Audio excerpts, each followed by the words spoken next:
ஆண்டவருக்கு அஞ்சுவோர், இறையச்சம் கொண்டோர், பணிந்து நடப்பர். அவருக்கு பணிஞ்சு நடக்கணும். நம்ம நினைக்கிறதெல்லாம் செஞ்சுட்டு, தவறான வார்த்தையெல்லாம் பேசிட்டு, குடி பழக்கம், போதை பொருள் என்று அடிமையாகிவிட்டு, பல இச்சைக்குரிய காம இச்சைக்குரிய வேலைகள் எல்லாம் சென்று விட்டு, சிற்றின்பத்தில் இருந்து விட்டு நான் இறையச்சத்தோடு இருக்கிறேன் என்று சொல்வது அல்ல.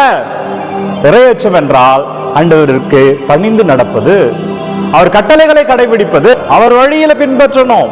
அவர் தவறு செய்தாரா? அவர் பொய் சொன்னாரா? அவர் நேர்மையாக வாழ்ந்தவர் அல்லவா?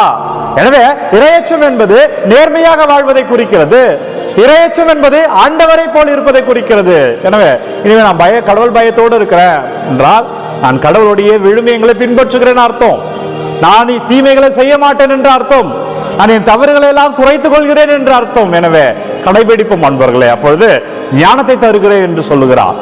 வாழ்க்கை இன்னும் விசாலமாய் பார்ப்பாய் என்று சொல்லுகிறார்.